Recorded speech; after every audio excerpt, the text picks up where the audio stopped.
Neil Sexually, City Administrator here in Dan Olson, Superintendent with the Monona Grove School District. I'm Katie Burns-Kaiser, I'm the Communications Director for the school district. I'm Ann Timon, resident and with Lake Ridge Bank. Trent Einbeck, also with Lake Ridge Bank. Mark Buffett, community member and representing Monona United Methodist. I'm Sarah Smith, I'm the Main County Board Supervisor for this district. I'm Teresa Rademacher, I'm Monona City Council. Can I gain anybody something while I'm up? Thank you, Teresa. Just let me know. I'm Zach from Associated. Hey, nice to meet you. Kyle Davies, W.E. Davies and Sons of Broadway here in Monona. Michael Zugan, CLF, Asset Management. Karen Bolso, just a board member of MESBA. There you go. Don't undersell it. Right into the board member. Did you go? Yeah. Okay. Laura Hofstein, Tourism Coordinator with MESBA. Okay, Dan, take it away. Great. Well, good morning, everyone. So the first thing, and many of you may be aware of this already, but we recently came to an agreement with the city on a lease agreement for Maywood School. This is something we've been working on for some time. You may recall that for about 10 years, the school district leased the building to MMSD for their Westmondo charter school. And then they, moved into a new building beginning of the year. And so we've been using part of the building for our programming, our 18 to 21-year-old transition students. It's about 10 students that we use a portion of the building. It's worked out really well for us, but there's a lot of space. And so we're really excited to have this partnership with the city. Right now, the rec department already has, a number of after-school programs, and I think it will increase their capacity to serve more children, which of course is great, for our families, and perhaps even expanding. So I'll let them announce that if they have more programming. But we're excited about that opportunity. And the lease agreement, I believe, it'll begin for next year. I think July 1. Start date. Let's see. Secondly, our sustainability work. Really excited. You might recall as well that 2 years ago, or it's been 3 years already, we installed a solar array at the high school. At the time, it was the largest solar array in the state on the school building. And so that really set a template for us moving forward about continuing about other opportunities.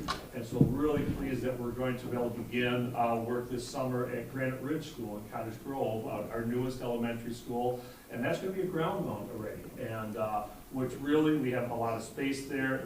The exciting part about that is that we believe that it will make that virtually a net zero building.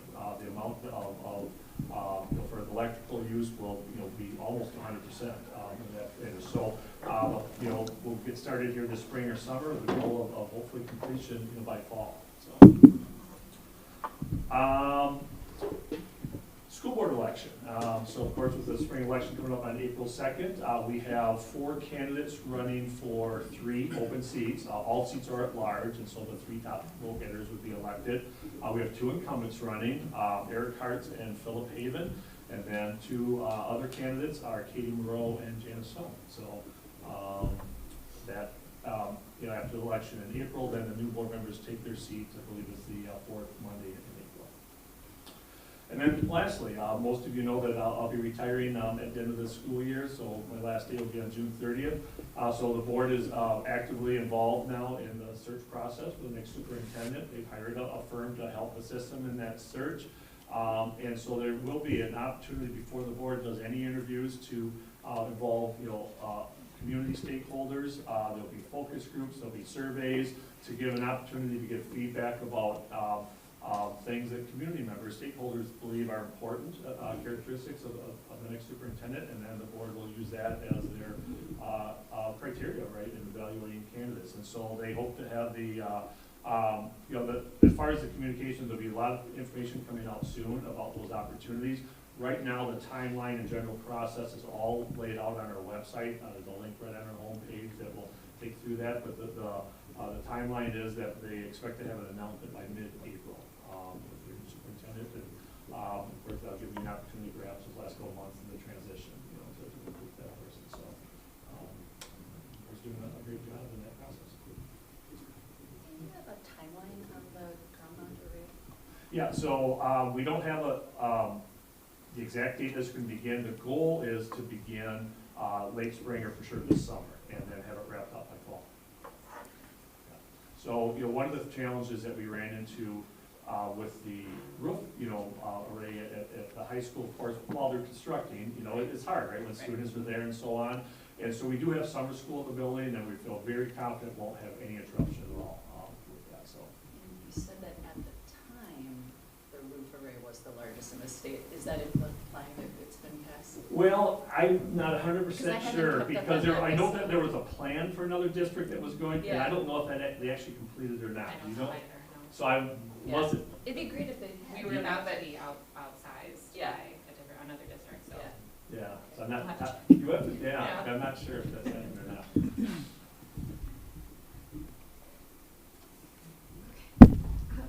Who would like to go next? Ryan, are you gonna talk today? Maybe. You won't stop talking. I guess first of all, does anyone have any questions for Dan other than? No. Yeah, well, I'm happy to talk. Well, I appreciate it because I do have a 9 o'clock because we've been meeting with our building architects in design and planning for potentially new public safety buildings. So I appreciate you understanding why I'm ducking out a little early today. As it relates to all of you and the Business Association, happy to report that our property crimes are down, significantly so. Commercial burglaries, residential burglaries have been down. A lot of that is due to all of you and residents and your employees who are very vigilant and call based on suspicious behavior or hearing an alarm, etc. So that's been very, very helpful. I know this is a Monona Madison group, so I'm going to be very delicate, but we are, addressing some of the crime and behavior that we're seeing all around us in Madison as well, and so that's something that we've been working diligently to try to work in partnership with Madison, but also to address on our end. And one of the things that we've been very delicately addressing is the median safety ordinance that was passed by the Monona City Council. And that really is for safety. I mean, we have a lot of individuals last summer, I'm sure many of you may have seen this, who were quite literally sleeping in the medians and the narrow medians, to include along Broadway 51 and Monona and Broadway. And so that really, in my mind, I was having trouble sleeping knowing that this was allowed and there was nothing we can do about it. And heaven forbid, we have a car crash or something that a car would move into that area and would endanger the lives of those persons sleeping there. So the council and the public safety committee, after listening to some concerns, looking at some snapshot footage, some of you have sent that to me, that's been very helpful, decided to ultimately pass an ordinance which restricts that sort of behavior in a median. It's not related to panhandling, however, the vast majority of people who were engaged in that behavior were also panhandling. And so you sometimes might hear complaints about, panhandling in the area, and we want the cops to do something about it. Panhandling is a First Amendment right. It's a protected speech. So that is something that we cannot infringe on. We actually have to protect that right. However, what we can enforce is the median ordinance, right? The reason I bring that up is because there's been a large influx of individuals coming from the Madison shelter, which is not located too far from the Dutch Mill Park and Ride area on Geary Drive, that we've had to encounter, interact with, and provide resources to, or ride sometimes, which we're perfectly happy to do. We have had to cite a couple of individuals because after 4, 5, 6 times of trying to help them get resources or get to where if there was a better place for them, they've been non-compliant. So our hands have been sort of tied a couple of times, but the vast majority of the times it's been compliant. Now the right-of-way, the median ordinance only applies to right-of-way, and so when you see individuals who may be sort of Pier 37 on private property, that's something that the business and the owners are going to have to work out, and we're happy to help facilitate that discussion. But if it's on private property and it's allowed, there's nothing the police can do about it. Right? However, Cops Avenue, Broadway 51, Broadway and Monona Drive on public right of way. That's something that we address, just for your safety of those who are in the area. Any questions on that? Speeders.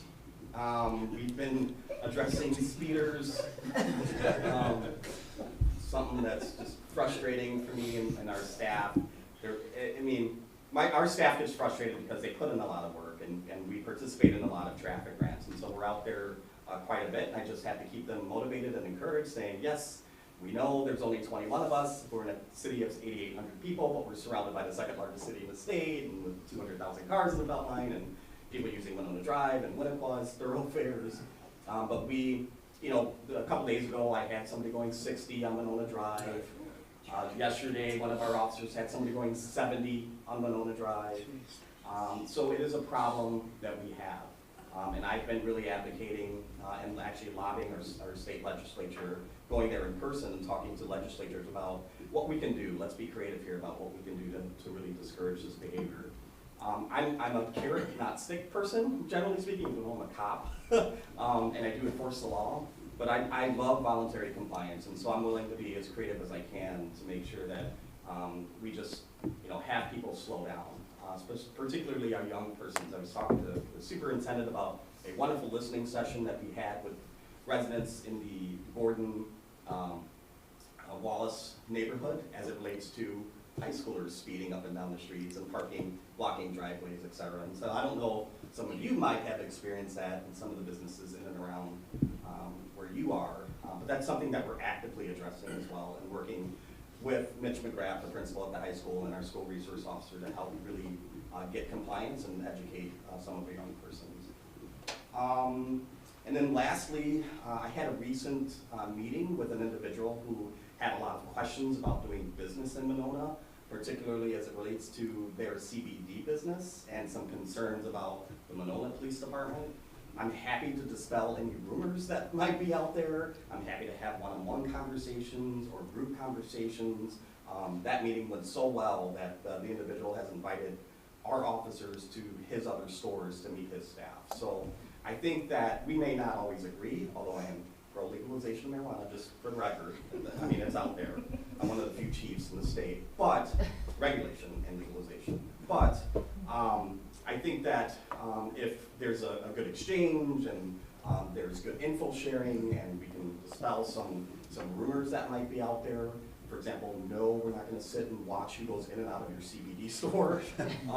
We have people speeding that we need to address and dangerous driving behaviors.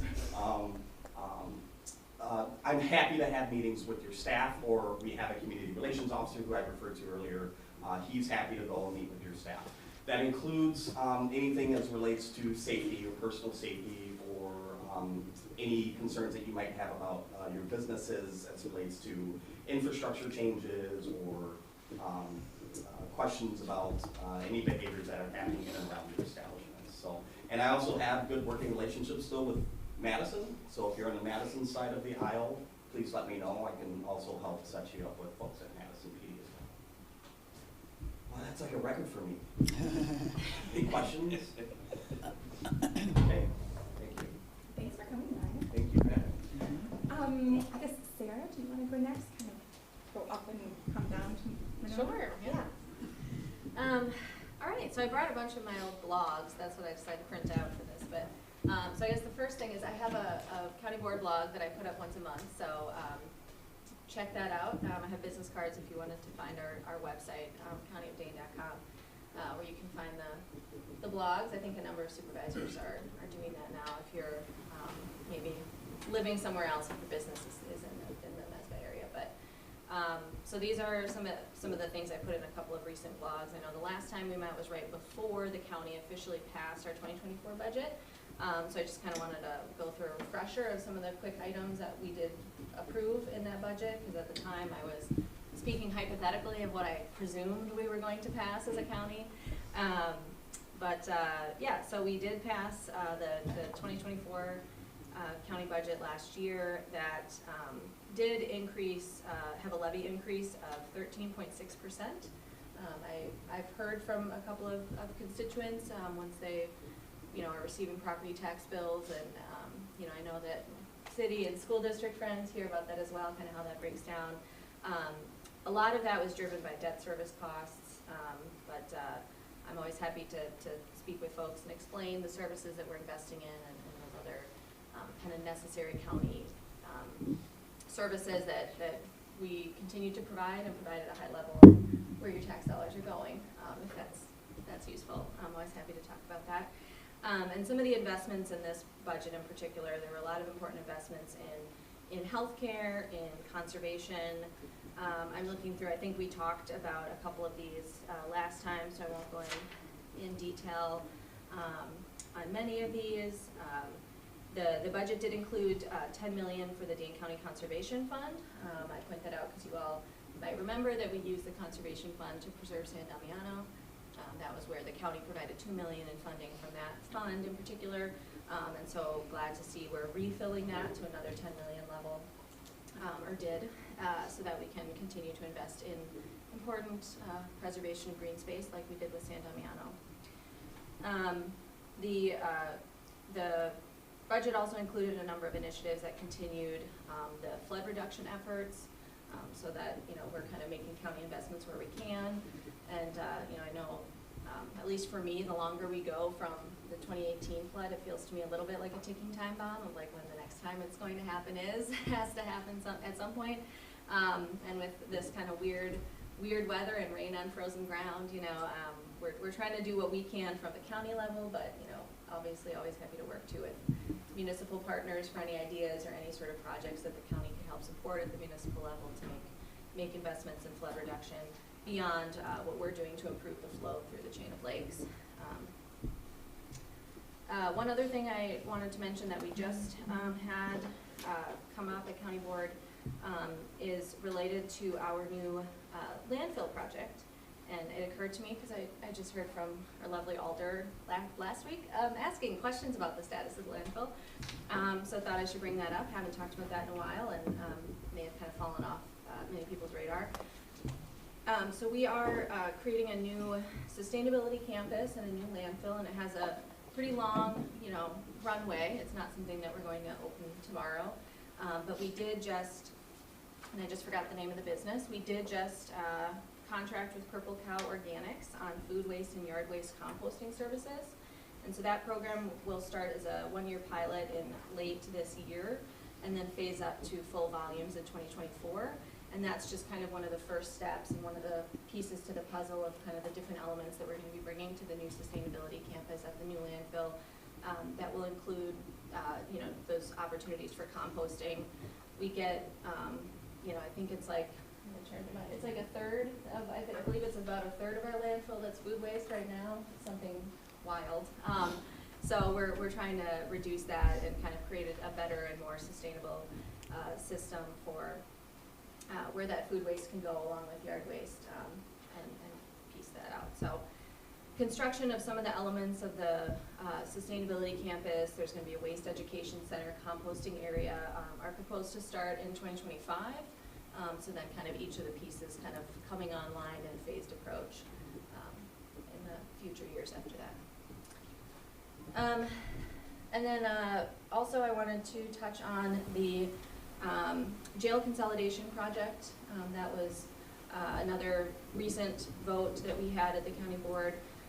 If you may have seen some of the press from last year, the last couple of months, we unfortunately received only one bid for our RFP on the jail consolidation project, and it came in $27 million over our budget, which I think was sticker shock for a lot of us.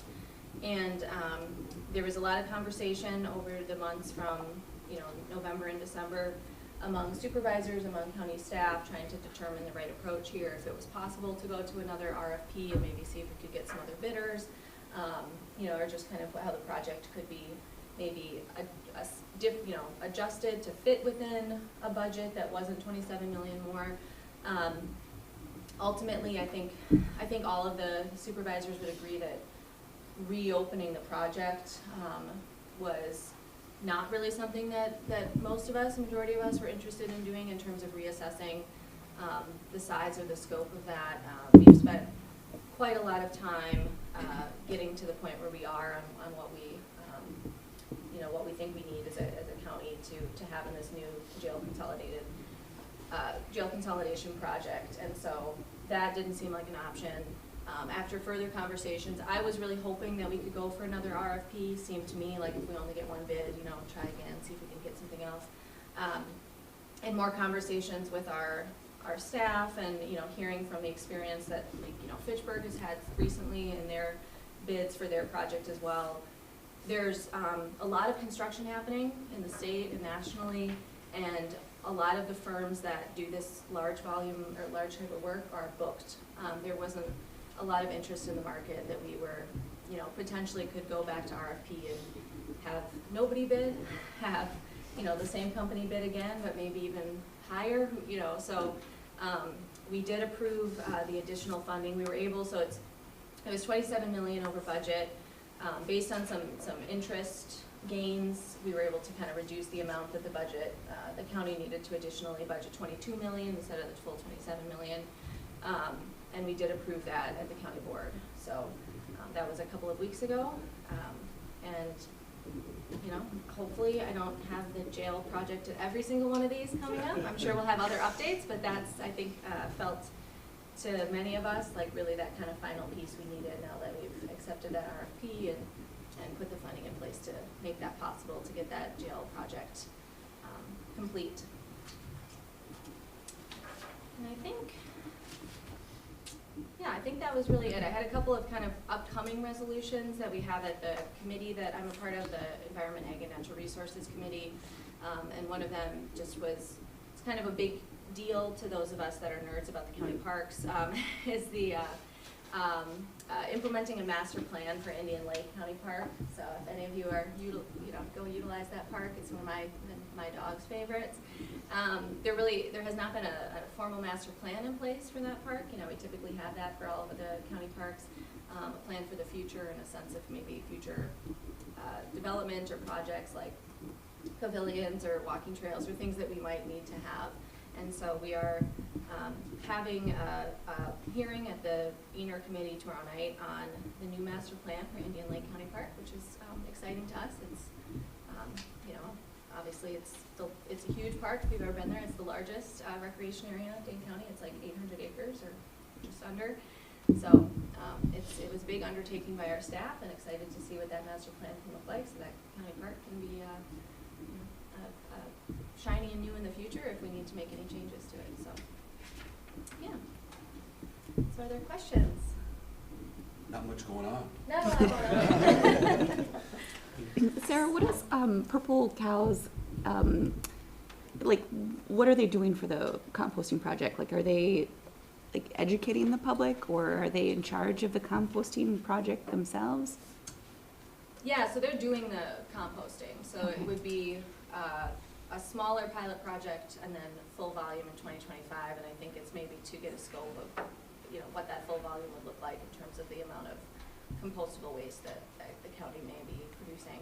So are they accepting the food waste to be brought to their facility to start before it goes to the landfill? So they're working with our now I'm blanking on the waste department. I just keep turning to Melissa back here, but who oversees the landfill? Why can't I think of the name of the department? John Welch with the. Yeah. All right, at least it's not just me. I did put you on the spot. Yeah.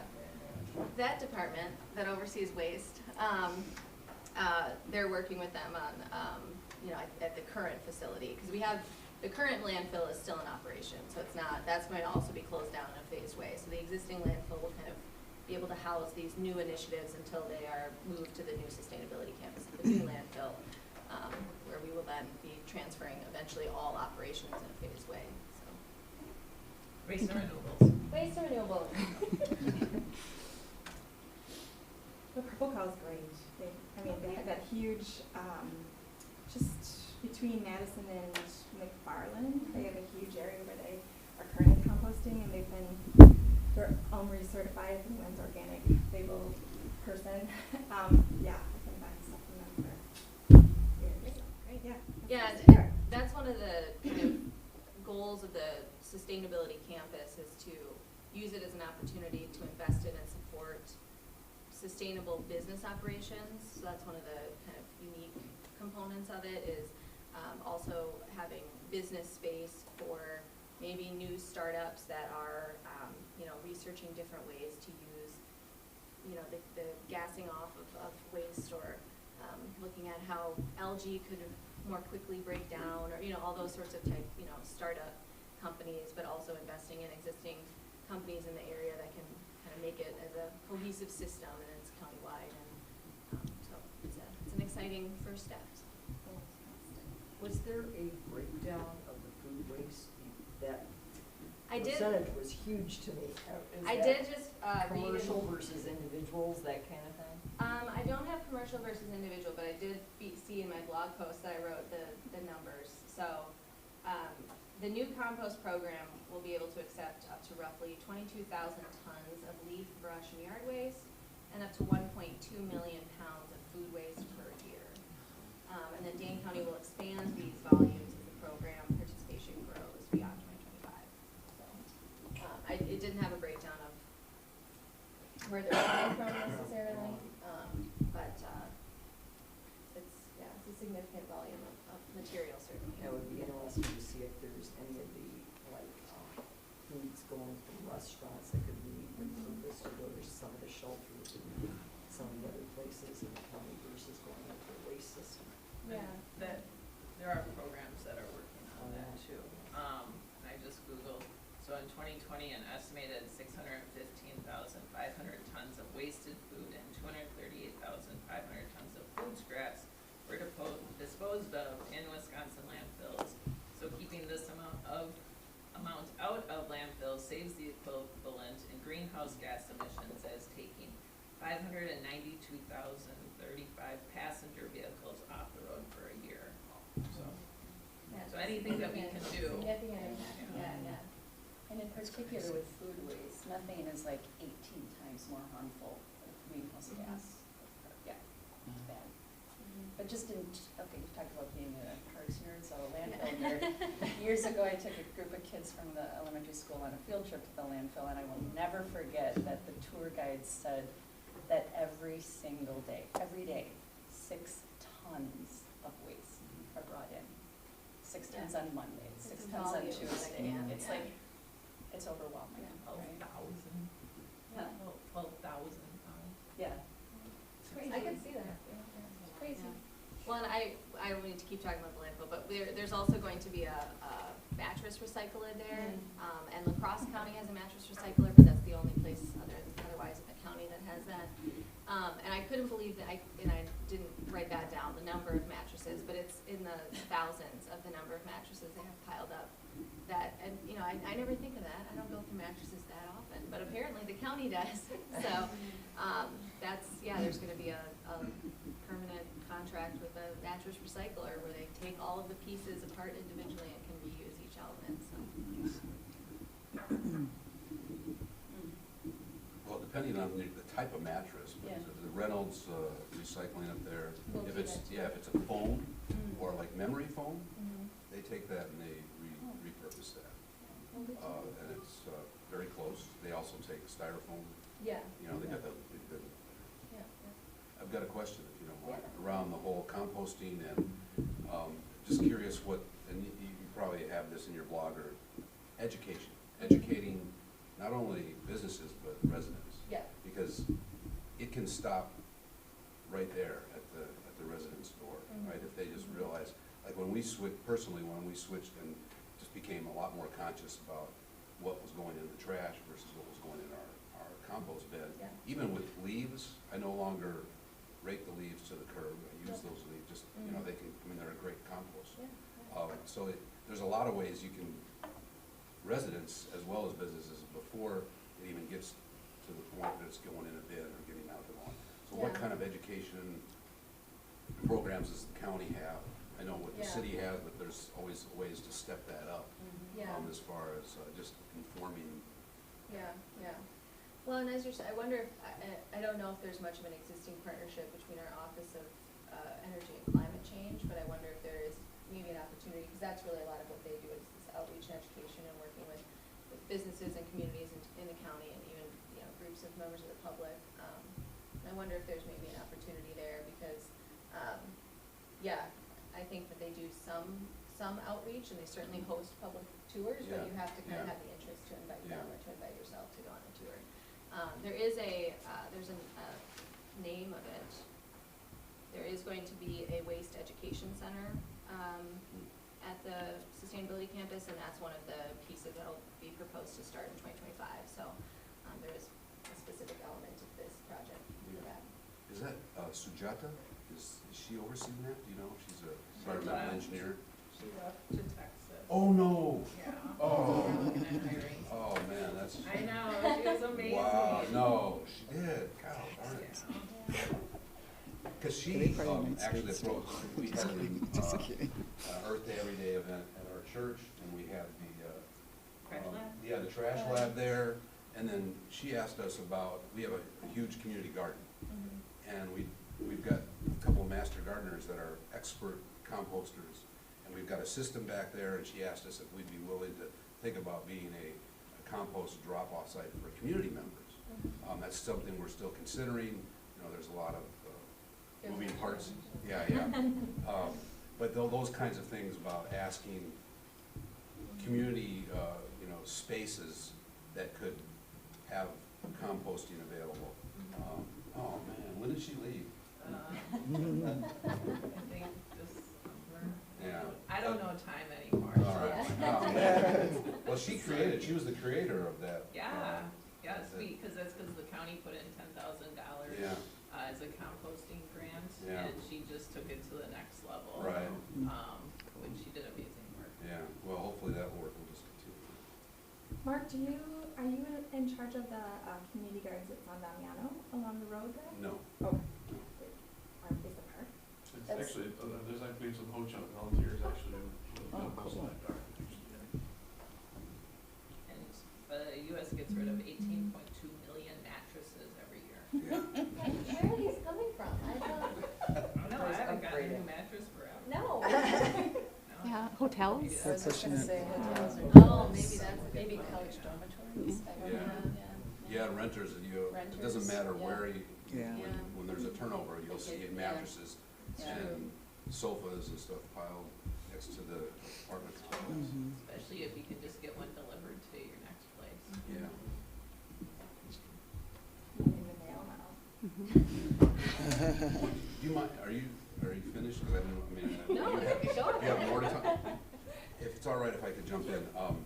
So Monona United Methodist Church, we've got a couple sustainability, I guess, slants or programs that we're working on. You know, we have the community gardens, which is great. There's a lot of members from the community that garden there, and it's a wonderful community, supportive community. We also have a Wisconsin Food Forest. I don't know if many of you are aware of that, but that's an interesting nonprofit statewide thing to look at. Basically what it is we plant native plants and fruit-bearing plants that are open to the community. So this will be the third summer that it's growing, and usually the third season is when it really starts to produce a lot of edibles that people can. And I'm not talking THC. You can leave the room, Brian. As long as you eat it, don't smoke it. Right. So that's kind of a cool thing, but our latest endeavor is we applied for and received a Solar for Good grant. So in about 6 weeks, we'll have a 28 kilowatt array installed on our church building. We have a roof that faces south-southwest. It's perfect for solar production. It's also a ridge metal roof, which is great because they can attach all the structure to those raised ridges, and you don't have to drill into the roof itself.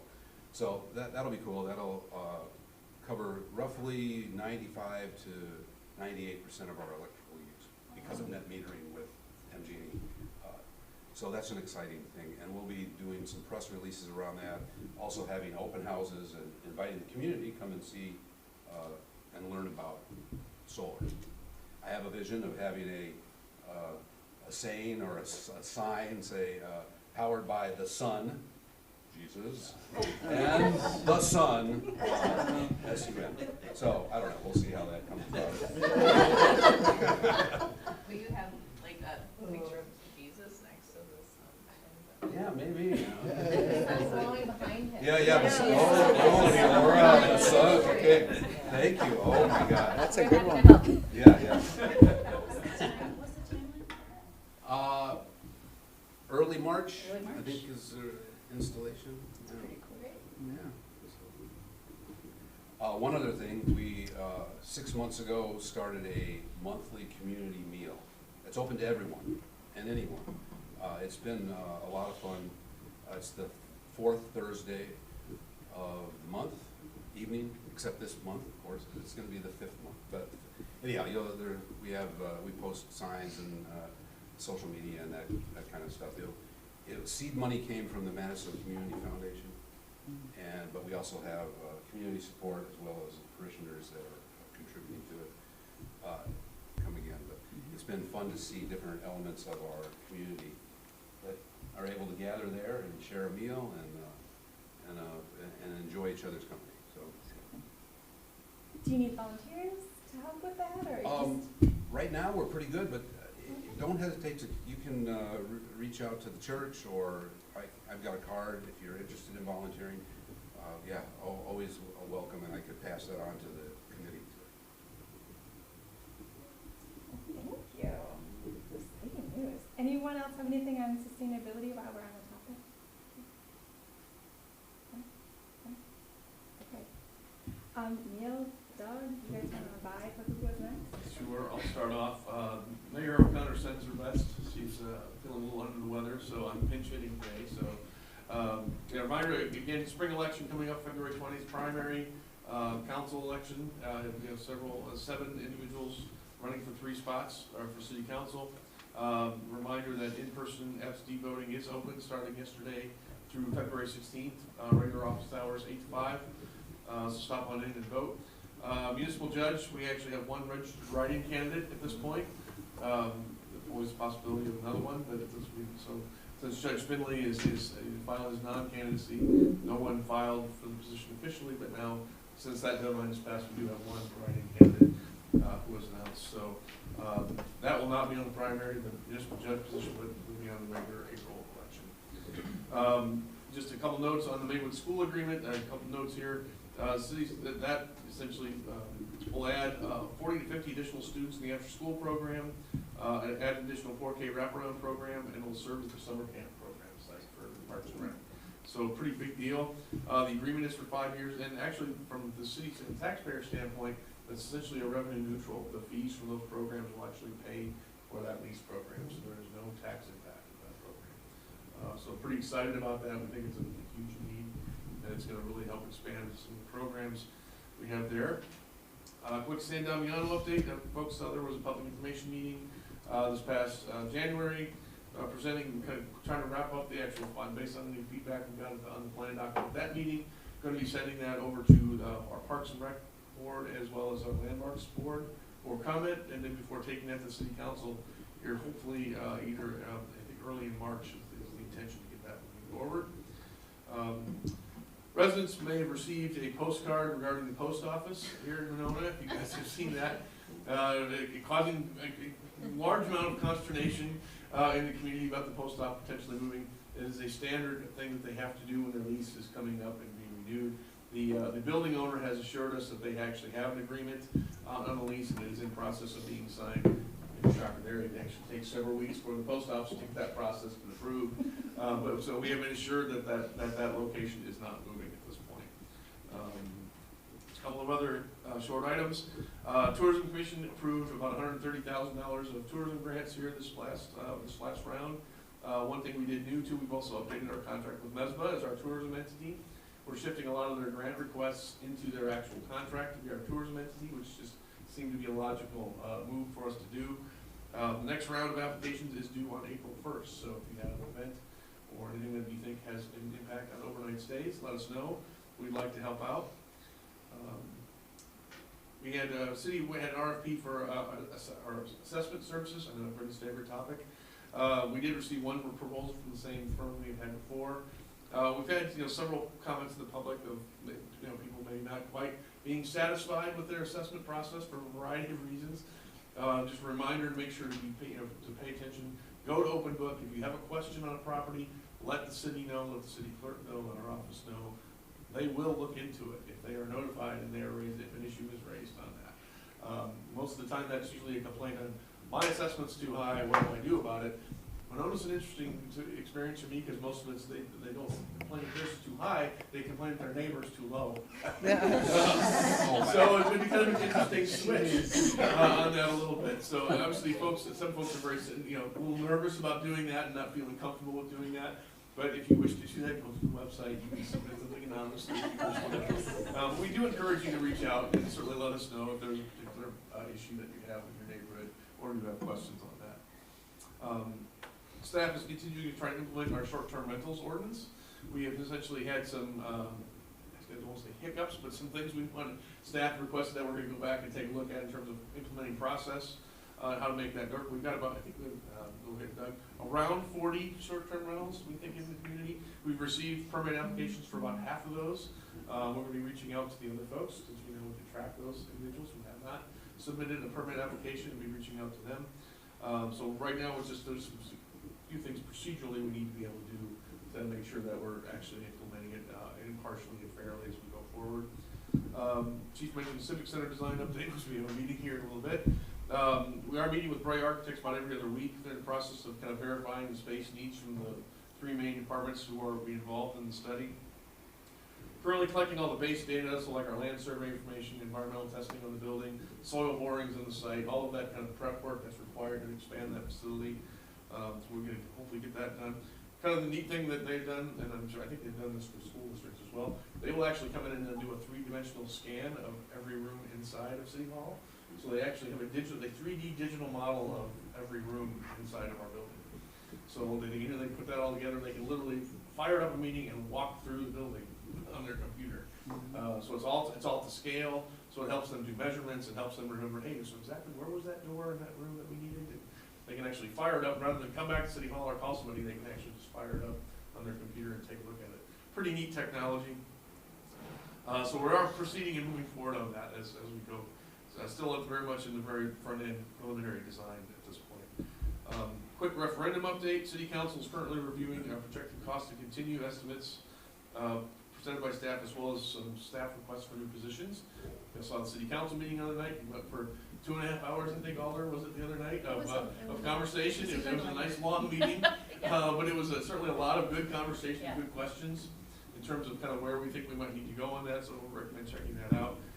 But that's going to be probably in here in the next couple of council meetings, hopefully be making some direction on kind of setting that, for planning purposes at this point. It's not actually approving the positions, it's not actually approving the budget for those positions or expenses, but it is kind of setting that number so we can actually proceed with planning on moving ahead with the referendum. And then just a couple of notes for Black History Month. We had the mayor issue proclamation at the council, which I think is the first time that the city had done that, at least in recent history, acknowledging and celebrating that. A couple of great events. There's an interview with Focused Interruption on the VMO show on the radio around noon, I think, today. If you haven't, noon and 3, if you haven't checked it out, with Focused Interruption is a great organization. Anthony Cooper is a friend of mine. They do a lot of gun violence prevention, reintroduction and reintroduction of individuals who've been incarcerated or had other run-ins with the law, and kind of getting them back on the right track and getting them really great program, really innovative program, and we're very hands-on. Check it out if you get a chance to learn more about it. The library here has Michael Edmonds is responsible for the Risking Everything Freedom Summer display and information that is here. He's going to be doing a presentation this Saturday, February 10th at 2 p.m. here at the library to kind of talk about that. And they also have a great display of books relating to Black History Month, so I highly recommend checking them out if you're interested. So. Questions? Great. Doug and then Teresa, sound okay? That sounds good. Thank you. Good morning, everybody. Lots of exciting updates. You've probably seen some of the progress around the city, so just wanted to provide some of that to you. So the first one is the Blue project. As it's known, that's the project on the Drive, west Dean to Spring River, the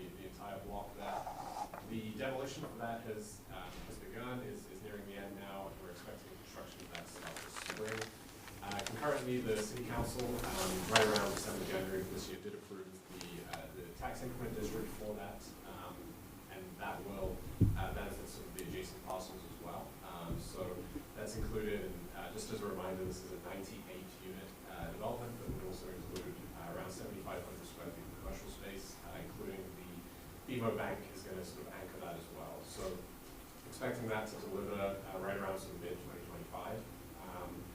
The MESBA project, this is the former Monona Garden site at 6501 Ridge Road. The demolition is complete, and actually just on Monday they started putting the foundation work for that as well. So you'll see a lot of trucks there, a lot of work is going to be going on there. And that's actually going to include 45 units in total. 29 of those are sort of traditional apartment units, whereas 16 of those are live work units. So there's going to be some small commercial space on the ground floor with attached living space above. And I believe that at this point they're looking to do those as condo units, to actually sell those units. And they've had a lot of interest in those already. They've got some other development has done this in Madison, pretty close to the Capitol, and they've had a lot of interest in that, so we're excited with that. And in addition to the 16 live workspaces, they also have about 3,500 square feet of dedicated commercial space as well. So exciting project there, and that one is really moving along well. The final sort of multifamily project we have underway right now is the North Point site. This is over on East Broadway, just south of Menards. And progress is coming along really nicely there. There's a total of 3 buildings that will have 75 units, 12 townhomes across 2 buildings, as well as a 4-story 63 apartment building, this 63-unit apartment building as well. We expect the first townhome buildings to actually be open, all being well with the certificate of occupancy this mid to late summer of this year. You've probably seen that there's already a roof on it. They'll be putting siding on pretty soon. So good to see progress there. As part of this, a private drive was constructed as well off East Broadway. There's actually a couple adjacent parcels as well that are available, sort of for commercial, potential mixed-use redevelopment opportunities there as well. And just to point out, that is it's a varied income project. It's receiving WIDA assistance, and 59 of those units are going to be workforce units as well. So very excited about that, and really going to be a great development, and we're doing pretty well. They opened late 2023, and we're also expecting Pet Supplies Plus to open up on March 1st, so within the next month. They'll be opening in the former Shopko space adjacent to Florida Court. So they're working on the facade improvements right now. It's actually going to be their biggest store in the county, in the area. They're going to be doing a lot of training there, a lot of grooming facilities. They'll have a lot of sort of training in the back area, but it's also going to be so excited about that coming in. And Madison Pediatric Dental Office making good progress at 220 West Broadway. That's the former Rutabaga space, and we're expecting that to open mid to late summer as well. So really progressing well. And finally, as far as the commercial site, the Chipotle, so phase 2 of that, just south of the Chipotle there, there's going to be about 2,200 square feet of commercial space. One portion of that is already leased to AT&T, and the other half, about 1,100 square feet, is available. We're expecting construction. They just received their state approval, so we're expecting construction of that to start pretty soon. There'll be some of the white box space that will be available. So again, expecting that to come online this year. A lot of the sidewalks are already completed, so that should move pretty quickly. A couple of ordinance updates just to share with you. These came through sort of in late 23, early 2024. The first one was the certified survey map. We've had a few of these kind of coming through for both residential and commercial, so there's some clarification there that was completed. And additionally, we did revise the city's pool ordinance, so for in-ground swimming pools, so they are now permitted in shore yard properties. Previously, they were not. They had to come through a variance process, so we had quite a few of those moving through. So we looked, at some adjacent communities in ways that we could amend that, just to be responsive to this. These applications were being approved, so it's just sort of a way to streamline that process as well. And then finally, for myself, it's been pretty busy here at the Planning Commission, and we'll be moving forward here in 2024. Quite a few new businesses moving in, so pleased to say that we've got a new chiropractic office that was approved at 6105 Monona Drive, and that's a Monona resident that's actually moving his business from Fitchburg. He's got an office Middleton, Fitchburg, I believe, moving that into Monona, so excited to welcome him. A couple new tenants apartments, moving into Road Place, as well as Winona Yoga, moving into a new space sort of in the city as well. So very excited about that. Can you expand on the residential pool ordinance that you were speaking of? Yes, so the discussion there was really that in the shore yard of properties, so anything beyond the house towards any body of water, previously they were termed as accessory structures, and the only accessory elements that were allowed were boathouses, shelters, piers, things like that. So it was really a clarification to have those be allowed, expressly allowed. They are allowed certainly in rear yards of properties already, so sort of equaling that out, I guess, leveling that in some way, and just of course still being mindful of floodplain regulations and things like that. So that is something now that as long as it meets the zoning, folks will be able to come in for a building permit. We don't need to go for a zoning board or anything like that. So there's no exceptions for any shore houses versus other residential homes in Winona for square footage wise for building of in-ground pools? I believe as part of that, and it sort of went back and forth, but I believe there is an exception for the square footage as well, because they're exempt from 1,000 square feet. So typically accessory structures, the total of those may not exceed that, but just recognizing again, these are in-ground rather than above ground, so the intent of the ordinance. So I believe, I would have to check, but I believe that would count for all properties, including gray yards as well. So would still be subject to the lot coverage standards, just making sure that they're not completely developed, but that would be permissible as well. Anyone else for Doug? Okay, take it home. But other people are gonna speak too. Well, people can ask questions, but I think, does anyone else have any presentation? Oh, Melissa, did you want to? I have none. No. Okay. We all keep putting you on the spot. Join the table. No, I like being right behind Oh. you guys. Make sure you always pay attention. So at the state level, for those who I don't know, some of you here, so I'm Melissa Ratcliffe, state representative, District 46, which is Cottage Grove, Sun Prairie, and a little bit of the east side of Madison, to like Sprecher Road. So I don't come this far over. But I'm also on the county board with Sarah until April. Then I did run for re-election.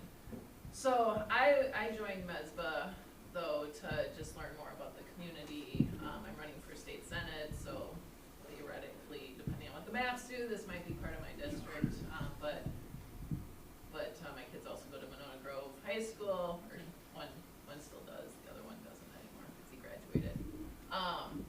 But I just enjoy learning more about the communities and what's happening. So that's why I'm here and why I joined. And I didn't expect to speak today, but And all of us to turn around. but at the state level, we're having sessions next Tuesday, Thursday, and then the 20th, maybe the 22nd, and then it expects to be done. So there's a lot of activity going on in the Capitol right now. The committees are meeting, trying to get the final bills through to be approved, but they expect that February 22nd to really be the last session day, even though we do have session days scheduled into May. But that's campaigning time, so from what I understand, we tend not to go that far unless they want to throw a wrench in it and try to override a veto or something. So that's the short and skinny of it, but if there are questions, feel free to reach out anytime, obviously. For any, next time I'll be more prepared, I promise. Sorry. No, thank you, Neil. And a fun fact, you're apparently married to my cousin's sister? Could be. Yeah. Yeah.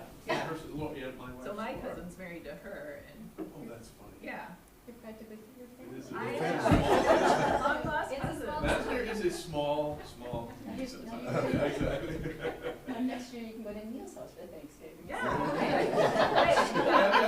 I suck with you, Teresa. Oh, my goodness. Well, thank you and welcome. I wondered if that was you coming in with that. I was like, oh my God. for doing that for me, Teresa. No, would you, do you have any? Sure. questions, or- Yeah, go for Sure. it.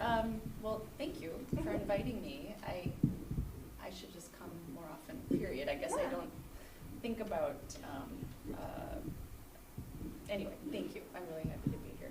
I'm Teresa Rodemacher, and I'm just wrapping up my first year, my first term, my second year on Monona City Council. And I live just a few blocks down the street in a little 1950s ranch house like so many folks in Monona do. Really simple, little 1,100 square foot, perfectly suitable and adequate for our needs. It's just lovely. You know, we love the big trees and the green space, which is what so many people say about our community. And we have, I challenge anyone to beat our block party. It is one of the best in the neighborhood. Challenge accepted. Challenge accepted. We'll go. I'm there, Mark. I'll invite you next year. I'm there. Before getting involved in council, I just sort of learned a lot about my community by getting involved in volunteering, city committees and other community volunteer work. Probably the most rewarding experience I ever had was working with the school district on that amazing solar array at the high school. That was just, like, I couldn't, it'll be hard to top that project. So I would just really encourage anybody to get involved because, you know, hey, look what happened to you. Like, wow, gee, yeah, stay away. So the city always needs community volunteers for committees. They're always looking for voices and extra helping hands. So by all means, please consider that. And by day, I am an IT analyst with the state, with the Department of Administration. When Sarah talked about being a nerd, I totally connect with that. I do a lot of data analysis, database work. My customers are district attorneys, anyone who works in the district attorney office. So we provide all the hardware and the software that they use, help them through a lot of reporting and other things. It's really humbling to understand that business and what they do for us. So a couple years ago, I was sort of coaxed into running for council, and I'm so glad that I did. It really has, I hate to, this is going to sound so cliche. You know, people say, oh, it's an honor and a privilege, right? And I hate to throw out those sorts of words, but when I look for better words, I guess it makes sense why people tend to use that phrase, because I really do feel that it is an honor to be entrusted with the information that I have access to, and it's a privilege to be trusted to make decisions that are in line with others' values. And it's a learning curve at times.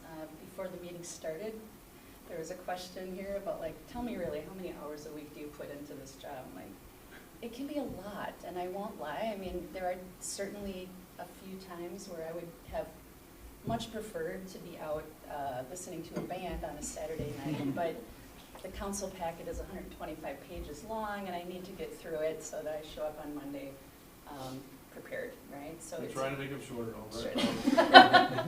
You know, so there is a lot of time. There are always helpers, you know, like Mr. Rogers says, you know, look for the helpers. City staff is always super accommodating to any question I've ever had. And it's just been a really positive experience. If you'd like to learn more about me, you can get some really short answers on 411.vote411.org. All the candidates that are running for council have submitted the answers to 4 questions that the League of Women Voters posed this year. I think the State Journal will be coming out with something really soon, if not already. The City of Monona has an extraordinary Facebook page that Neil does such a good job at keeping up. My personal website, tradformonona.com, pulling on an old nickname I've had for many, many years, but Teresa Rodemacher, TRAD. MyMinota.com has a place where you can send an email to all of your alders and the mayor, and I always think that's the very best way for any citizen to communicate, because it's just, it goes through a routing. There's a definite process. You know, the email arrives in all of our inboxes, the mayor routes it to the proper committee, the department head, and then the data, you know, the database, which in my language, you know, it's stored, it's logged. We can run a report later on, like how many people are commenting on a particular topic. We can understand the priorities of the community based on the number of hits that we get on a certain comment. So please do use that. And Monona also has our YouTube channel, a mobile app called Monona Go, which I was really happy to work with Katie to get that up and running with our community media committee. We also have a city newsletter that you can sign up for all on the mymonona.com website. So as Neil was saying, we've got a primary February 20th, general election in April. I've really enjoyed this, and I hope I've earned your vote to keep going. So thank you. T-Rad. Some hip-hop lyrics coming out here, just curious. So, you know, when you're a kid in school, sometimes you take a test and it's such a short space to write a very long name, and my abbreviation sort of landed me in a... Neil's fine. Yeah. Does anyone else have anything that they'd like to talk about or put forward or anything? Trying to make it more inclusive. You know what, Christine, I'll add, on February 15th, Sustain Dane is honoring the city of Monona. We are the next community to be featured as part of their series called All Around Dane County. There's been like 3 or 4 so far. It's a networking event where people from the community can speak for a few minutes about some of the work that's being done related to sustainability. And we're holding it at Fratelli's, February 15th, 5:30. Come for drinks, a snack. We'll have some presentations there from the city and from citizens. Someone from the school board's going to be talking about the solar work at the high school. I think hopefully Christine and someone from Aldo Leopold will say a few words about the programming they've got coming up this year. Last I checked, the registration may have been full, but I think they may be opening up the wait list. But come over anyway, you never know.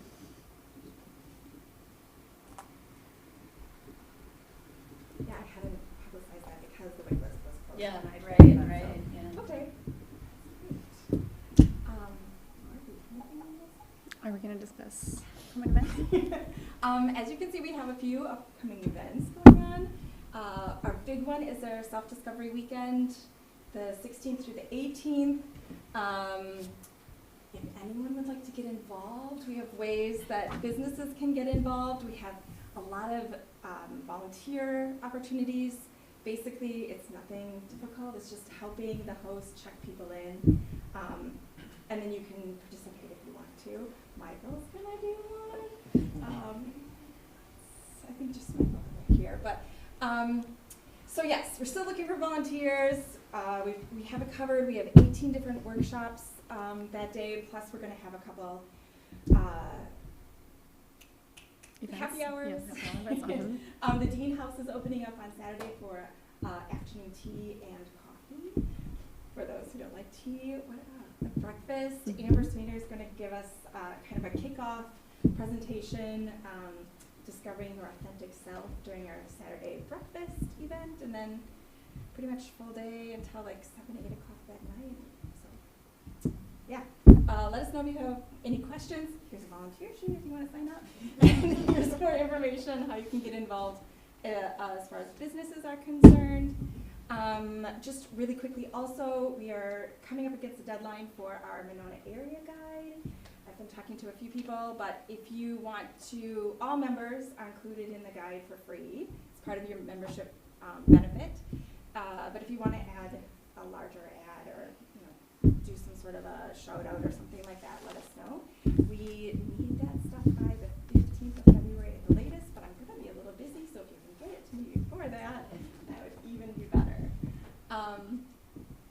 Our next all-member meeting is February 21st at Salvatore's. It's going to be in the morning, but they're catering for us, so that is going to be fantastic. And we have someone coming in to talk about cybersecurity.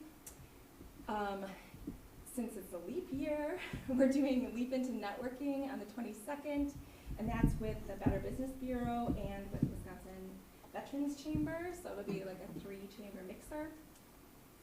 And then our after hours and ribbon cutting will be on the 29th, the day before Pet Supply Plus opens up officially for the public. And then they do have a grand opening that will be March 17th, 16th, 17th, whatever that Saturday is. Yeah. Any questions on that? And there's there's always a ton of other events going on, so you can click that or just go to MononaEastside.com or discovermonona.com. And if you're planning on joining for the all-member meeting at Salvatore's, they have an amazing catering department. We will not be eating breakfast pizza. This is going to be like some really great omelets, scrambled eggs, croissants, granola bars, or bars for making granola. And they just opened a brand new dining space. They can hold about 30-ish people in there. It's very cool, kind of a vintage retro look in there. It's going to be a nice open room so we can hear conversations a little better. It should be fun. It has a very good fellas kind of feel to it. I took care of that thing for you. But they did just win an award. I have to apologize, I didn't even realize that they did catering, but they just won an award for their catering services, so kind of excited to spotlight them. Okay, feel free to mingle. Please eat those darn donuts. Thanks, everybody.